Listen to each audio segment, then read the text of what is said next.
ये कहना गलत होगा कि सजाए मौत से इम्पैक्ट नहीं पड़ता है। सजाए मौत से जो आखिरी कड़ी है 10% की डाई हार्ड रेपिस्ट की, हो सकता है उन पर न पड़े, हालांकि पड़ेगा उनके ऊपर भी, लेकिन जो 90% रेपिस्ट है उस पर पड़ेगा ज़रूर।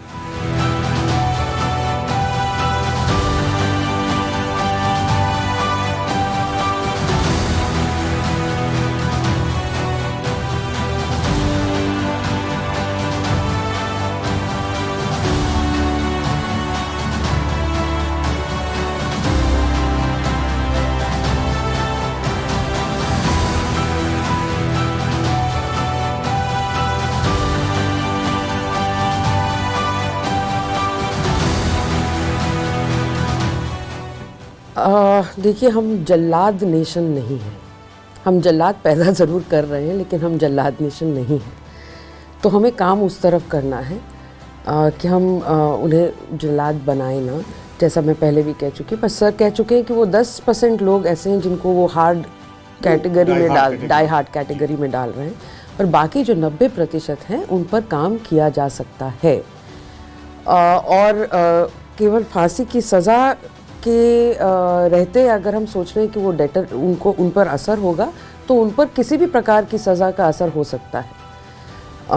वो हमने क्या आजमाया है, क्या हमने उन पर उतना काम किया है। रही बात 10% लोगों की, मेरा पहला सवाल ये है कि उन 10% में वो कौन लोग होंगे जिन्हें फांसी की सज़ा दी जाएगी। क्या वो सेंगर जैसे लोग होंगे, या कोई गरीब जिसके पास शायद एक लीगल एड का वकील भी नहीं होगा अपना, तो खैर उसकी हैसियत ही नहीं होगी वकील खड़ा करने की। फांसी की सज़ा जिस देश में है, वहाँ की रिसर्च बार बार यही कह रही है कि जो सबसे मार्जिनलाइज्ड, जो सबसे दबे हुए तबके हैं, उन्हीं लोगों को इस तरह की सज़ाएं दी जाती हैं। क्या हम एज अ नेशन डिस्क्रिमिनेट करेंगे? पहला सवाल। दूसरा सवाल ये कि मैं, क्योंकि बहुत से केसेस ऐसे हैं जो इंसेस्ट के केसेस हैं, जहाँ पर अब्यूज़ करने वाला परिवार से ही है, और वो पूरा परिवार उस पर किसी न किसी तरह से निर्भर और आश्रित है। इन परिवारों के साथ जब हम काम करते हैं, तो इनका कहना है कि जेल में रहे, वहाँ से कमाए और हमें भेजता रहे, क्योंकि हम कहाँ से जिएंगे।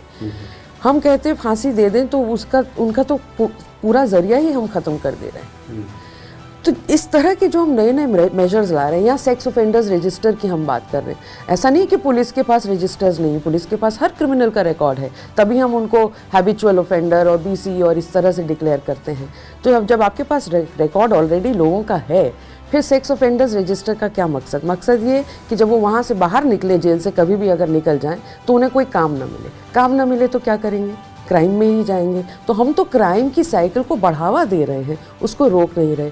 इस तरह के जो कदम हैं, इन पर बहुत सोच विचार करने की ज़रूरत है। मैं कुछ ही दिन पहले एक माँ के साथ बैठी थी जिसकी बच्ची के साथ ये हादसा हुआ था, और एक पिता भी था जिसकी बच्ची के साथ हादसा हुआ था। एक केस में फादर ही अक्यूज्ड है और दूसरे केस में नेबर अक्यूज्ड है। दोनों का मानना यही था कि डेथ पेनल्टी जो है वो कोई हल नहीं है इस समस्या का। जो मदर है उसका हम समझ सकते हैं कि वो क्यों ऐसा कह रही थी। हालांकि उन्होंने बहुत हिम्मत दिखाई है। बहुत से केसेस में लोग हॉस्टाइल हो जाते हैं इस तरह के केसेस में, लेकिन उन्होंने हिम्मत दिखाई। फिर भी उनका कहना यही था कि नहीं, आप सुधार लाने का एक प्रयास करें। और जो फादर थे, जो उस बच्ची के फादर थे, जहाँ नेबर इन्वॉल्व हैं, उनका भी ये कहना था कि वो जो लड़का है उसकी बहुत ज़्यादा उम्र है नहीं, अगर अभी हम प्रयास करें तो एक सुधार लाया जा सकता है। बस हम चाहते हैं कि उसको उसकी गलती की एहसास हो, सज़ा हो, उसको एहसास हो, मगर फांसी जो है वो उपाय नहीं है।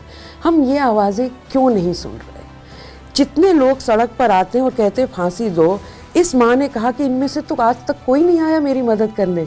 मेरी बच्ची घर से निकलती है, आज 4 साल हो गए केस को, फिर भी लोग उसको कुछ ना कुछ कहते हैं, और जिस तरह से देखते हैं आप समझ भी नहीं सकते।